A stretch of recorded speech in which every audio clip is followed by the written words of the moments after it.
this is Lisa from Mobile Tech Review, and we're going to do a Smackdown that to some of you makes no sense at all, and for others of you it's just what you asked for. In fact, many of you did ask for this. This is the Microsoft Surface Pro 2 full Windows 8.1 computer.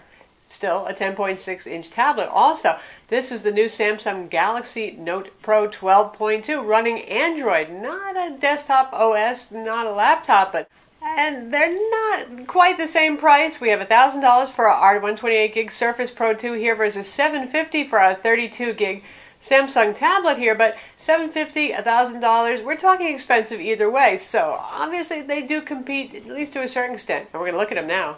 The tale of two tablets, that couldn't be more different, but to most people who walk up to them in the store, they probably say, well, they look kind of the same, one's bigger than the other, that's about it, tell me more. Right here we have the new Samsung Galaxy Note Pro 12.2. Just came out. This is running Android 4.4 KitKat with Samsung's Magazine UX and, their TouchWiz UI still on here. 12.2 inches, that's why it's called the 12.2. Here we have the incumbent. This is the Microsoft Surface Pro 2, the second generation Surface Pro model. This is running on an Intel Core i5 CPU, 4 gigs of RAM, 128 gig SSD for $999. If you want to go up in spec, you can. Actually, our model is the 8 gig of RAM, 256 gig SSD model that costs $1299. Samsung, if you want to go up to 64 gigs of storage, you're looking at $850. Neither of these has LTE 4G. These are Wi-Fi only products. The Surface Pro will stay that way, but being that it's essentially, a Windows laptop, you can use USB 3G, 4G dongles if you want, anything like that, so less of a problem. Samsung will be coming out with an LTE model in the future. Price-wise, okay, obviously the Surface Pro 2 does cost a bit more, but let's face it, they're both pretty expensive, aren't they? The Samsung is $750. It's got to be the most expensive Android tablet I can think of to date, but you get literally more for your money. 12.2 inches versus the usual 10.1-inch display. Aha. So here's the thing. For those of you who are watching this and you're snickering because you say, Surface Pro 2, it's a full Windows PC, that's all I could ever want and ever need. Well, there you go. For business people, for people who need to get Windows sort of work done, the choice is obvious. It's going to be the Surface Pro 2. This is full Windows 8.1 Pro, 64-bit. The Windows desktop's there. Anything you can do with an Ultrabook, you can do there. If that appeals to you and that's what you need, then the choice is obvious, is clear. And it makes sense. There's a lot of people who live in Outlook, they live in MS Office, and a variety of Windows x86 applications. Full Photoshop, for example, something that you can put on this. Any full Windows application that you want is yours. But here's where it gets interesting, and for a lot of people, the boundaries are blurring since tablets came out, 10-inch tablets, mostly the iPad, previous Samsung tablets, ASUS Transformers, what have you. A lot of folks have realized that the things that they need to get done, they can get done on Android or an iOS tablet. In this case, obviously, we're talking about Android tablets. If you need a web browser, if you need email, if you need Gmail, if you need to play Netflix, if you need to stream YouTube video, if you need to work in WordPress, there's all sorts of things you can actually do with one of these. So that's why this comparison exists. For those of you who say, hey, I realize I don't need all those Windows EXE kind of programs there, so which is better for me? In the favor of our Note, it's the big display, 12.2 inches, and the resolution is much higher. It's a sharper display. Now, the Surface Pro 2 has a very nice full HD display, 1920 by 1080 IPS kind of technology, wide viewing angles, pretty good color gamut. There are Ultrabooks that beat it in terms of color gamut, but it's decently good, quite bright. The Samsung 2560 by 1600 versus 1920 by 1080, even though it's somewhat bigger, you can still figure out for yourself a lot more pixel density here. So for those of you who really value a sharp display, you read a lot of magazines, for example, where there's lots of little tiny words. You don't want to zoom in and out all the time. Even if you're editing photos and you want to see a whole lot of detail, but you don't need the full Adobe Photoshop on the desktop experience, wow, the Samsung is just more of a pleasure to look at. Obviously, there's a difference in size, though, too. The Samsung is bigger. Some people, depending on, your size, you might say, this is just too much to handle. It's sort of like the pizza box here. It is thin. It's 1.65 pounds. It's under 1/3 of an inch thick. So it's not that heavy as tablets go. It's certainly not thick, but it's a handful right here. Microsoft at the Surface Pro 2 said, hey, the 10-inch form factor makes sense. They just made it a little bit bigger, mostly so they can make the optional keyboard accessory bigger and more typable. But You can see holding it. This is bigger than a 10.1-inch tablet. Yes, it's wider, but it's still a little bit less of a pizza box. It is, however, obviously thicker. It is also heavier. This weighs 2 pounds. It's going to be thicker. This has a fan inside that'll kick on every once in a while. It's not a loud computer, but if you're going to play games or something like that, 3D games, you're going to hear it. It can get warm to hot on the back if you're doing something like HD video processing or playing games. Otherwise, it's not going to get hot. The Samsung, like all Android tablets, is a fanless design. At worst, it'll get warm on the back, and it will always be silent since there is no fan inside. And there's our overlapping footprint, so you can see the difference in size. And a 10.1-inch tablet is about, comes out to here or so. So this being a little bit bigger still. Both of these have Wacom pen technology. Samsung calls it S Pen. Microsoft just sticks with it's a Wacom-enabled pen. 1024 levels of pressure sensitivity. You get a bigger pen, which feels nicer in hand with the Surface Pro 2, and it attaches magnetically to the outside onto the charging port, so you have to take it off when you charge. Samsung, of course, it actually has a pen silo for the so-called S Pen. Slides in here, automatically pops up some pen-related tasks, which is kind of nice. Smaller pen, nice that it fits inside, but not as comfortable to hold for a long period of time. So there's a difference. The pens are actually interchangeable on these, but with Samsung tablets so far, if you use one of those bigger pens, like the Surface Pro 2 pen, there's a little bit of tip offset, which is fine if you're note-taking. You probably won't care, but if you're using it for art, it will drive you crazy. So this here pop-up that we have, pen window, action memo, doing things quickly, that's the way that what Samsung has done with Android here for their S Pen and all their Note series products. It highlights the usability. You don't have to hunt for apps and functionality there. You pull out the pen, there's a bunch of things right away you can do with the pen. It's a little bit more user-friendly than somebody who doesn't know much about computers. They bring home a Surface Pro 2, they stare at the pen blankly, and they say, what'd I do? In terms of ports, again, there's overlap in functionality here, but something of a different design philosophy. You're going to get a 3.5mm stereo combo audio jack on both of these, charging port on the Surface Pro 2, and the charger is also a difference in portability there. Surface Pro 2 comes with your compact laptop style charger. It actually has a USB port on it, so you can charge your smartphone or your tablet, ironically. Isn't that funny? Samsung, it's the same looking charger as you get with the Samsung smartphone, so very light, very small. Difference in portability, there it is. But back to ports. On the Samsung, it has a micro USB 3.0 port, and again, you can watch our full video review of this to learn everything and read our written review.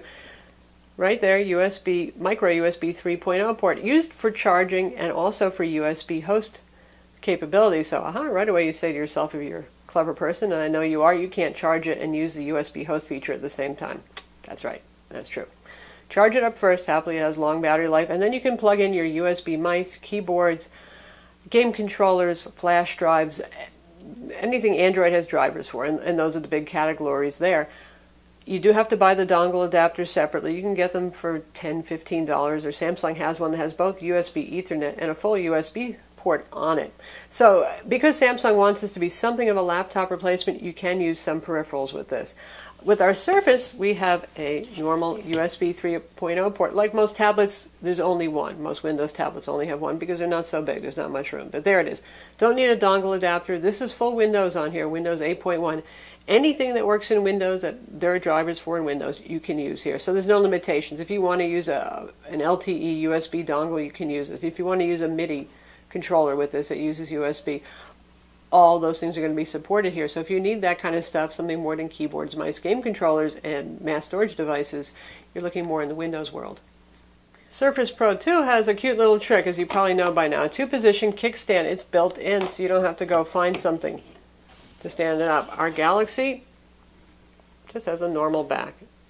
And as you can see, it's Samsung's faux leather back, available in your choice of black or white. It's not bad looking at all. It is plastic. That's what helps keep it thin and light. With Surface, you're getting magnesium, you're getting metal here, vapor magnesium they call it. It is sturdy. It would hurt somebody if you hit them with it. Don't ever do that. This sounds nice when it closes. It's a nice quality piece of hardware. It's also heavier at 2 pounds. So depends on what's more important to you. Do you like that metal? Do you like super duper, strength, or does lightness count more? In terms of battery life, unsurprisingly, because Android tablets usually last longer than their Windows competitors, Surface Pro 2 is good for about 6.5 hours of battery life. That's with mixed use. Office, email, playing an hour of video, having some music playing in the background, not doing heavy-duty tasks. If you're going to play Civ 5 or you're going to export HD video all day long, you're going to get shorter runtimes.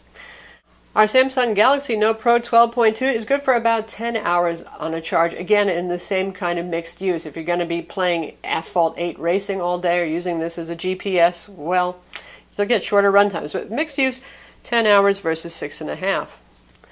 Speaking of GPS, no GPS on the Surface Pro 2. This is more of a laptop. It's not a mobile tablet or a smartphone. Yes, there is a GPS with GLONASS in the Samsung, so if you need to use this as a GPS on the go, admittedly, a very large screen GPS, you can.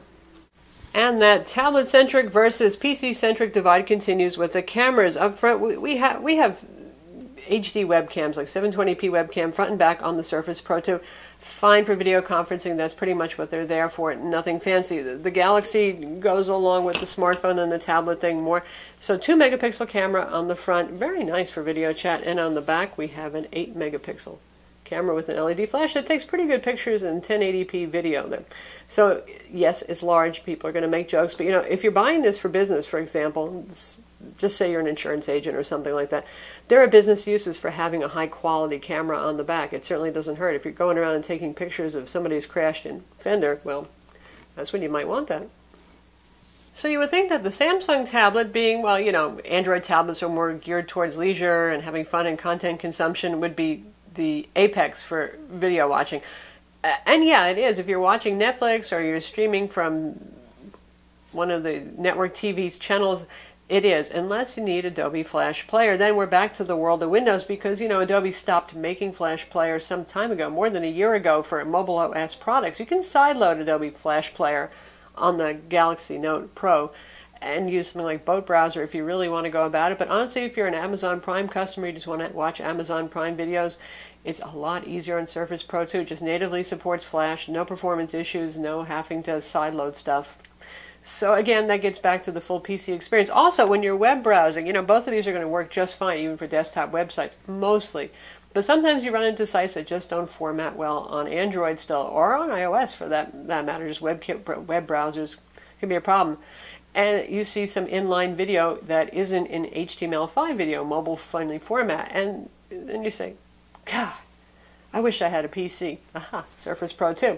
If Windows can play it, which Windows can play everything under the sun, let's face it, you can add more apps or programs and codecs to support more video formats, Surface Pro 2, again, is going to win on that. But if it's stuff that is supported, again, like Netflix, YouTube, websites, network channels that who work because you're already using it on an Android, then obviously you're going to get a really nice big screen, higher resolution, sharper, colorful experience on the Galaxy. Both of these have stereo speakers, and they're both pretty darn good. The Samsung's fire off the side here, that's a speaker grill right there, and they're both pretty loud.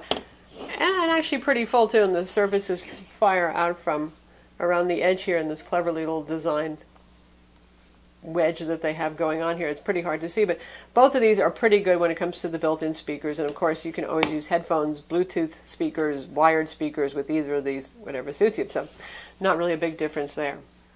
Now for art stuff, you folks might not know this, but tablet PCs with pens have been around for about a decade now. So guess what? There's more applications and they're more mature. Let's put it that way. And it depends on what you want to do. So this is Alias Sketchbook Pro. It's called Sketchbook for Galaxy in this bundle, and it's a great sketching tool.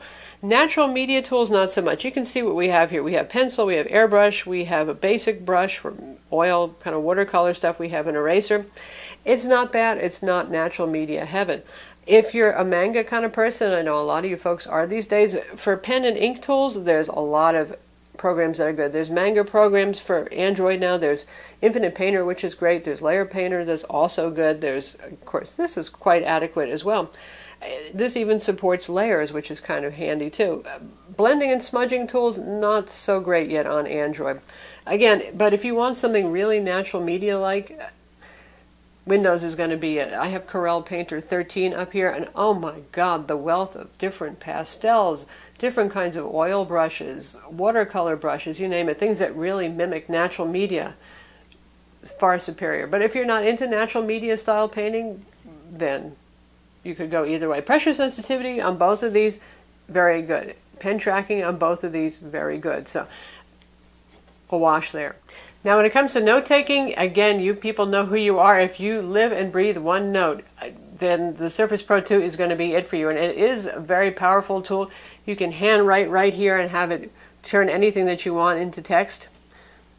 Obviously, Office integration, it's all good there. So if you're a OneNote person, OneNote for Android really doesn't compete with what you can get here on the Surface Pro 2. But if you're not particularly married to OneNote, say maybe you're more like an Evernote kind of person, there are a lot of good note-taking apps. We have Quill up right now. Of course, this comes with S-Note as well, which is a built-in note-taking application. There's lecture notes. There's plenty of good ones. So you can handwrite stuff to your heart's content as if it was a digital notebook. Only some applications can turn this into text for you. For example, Evernote can actually do that now. There's a nice integration going on, so you can do that inside of Evernote, and S-Note can do that as well. It can also do formulas, but a lot of these third-party ones just leave it as text, as bitmap rather, visual text. So it depends on what you're looking for. Just want to write down your notes and have a digital version of them. You want that OneNote integration and that really good handwriting to text feature. Surface Pro 2 is going to win on definitely on the text conversion. Another big point is multitasking. Obviously with Windows you've got multitasking. Even with the live tiles you can split those up, but we have full Windows desktop here. And see how teeny everything is? Windows, even Windows 8.1, particularly the applications that you install, say Adobe products, they don't scale really well on smaller screens, so the UI can be very teeny. With Android, just like iOS, the scaling is always handled nicely, so everything is big and easy to see. Okay, now that we've got that done, obviously it's Windows. You got yourself a web browser here. You can resize this. You can put as many windows as you want. You know how Windows works by now. With Android, Samsung has customized it to do multitasking. You can swipe in from the side and bring in multitasking. So say I want Handcome Word there. There's my Handcome Word. I'll open a document. And then I want to look up something on the web. So then I bring up the web browser. So there you go. I've got the web browser there. So, well, what if I need to look at something else? Maybe a file manager. I want to look for a file. There, I can do that again. Up to 4 applications, and you can have some applications as little floating windows too. So that's how multitasking is handled here, which is very different from stock Android. That's Samsung's version of multitasking. It's very nice, it's very capable, and the Note 12.2, the Pro version, brings you this 4-way doing it. Before it used to only be split screen between 2 applications, and you can resize these windows as well. But with Windows, obviously you have the ultimate flexibility there. Any size, any number of windows until you finally run out of memory. As many applications as you want in whatever arrangement you want. You're not stuck into the grid of 4 over here, resizable though this is. It's still not as customizable a view as that. So really, in the end, who are these for? Obviously, the Surface Pro 2 is for the business user or for anybody. It doesn't mean that you work for a huge corporation or something and they buy it for you. If you're self-employed, if you're an independent contractor, anybody who needs the power of Windows on the go and all of the Windows programs that you use, the Surface Pro 2 is going to be it. For those of you who are just like, I need to update WordPress, I need to use Handcome Office, which is incredibly capable on this, by the way, comes with Handcome Office, most full-featured mobile office system I have ever seen. You've got that on board as well. So basic productivity, but you're not really tied to Windows programs, then this certainly can work for you quite well. So that's our comparison between the Microsoft Surface Pro 2 and the Samsung Galaxy Note Pro 12.2. Both available now.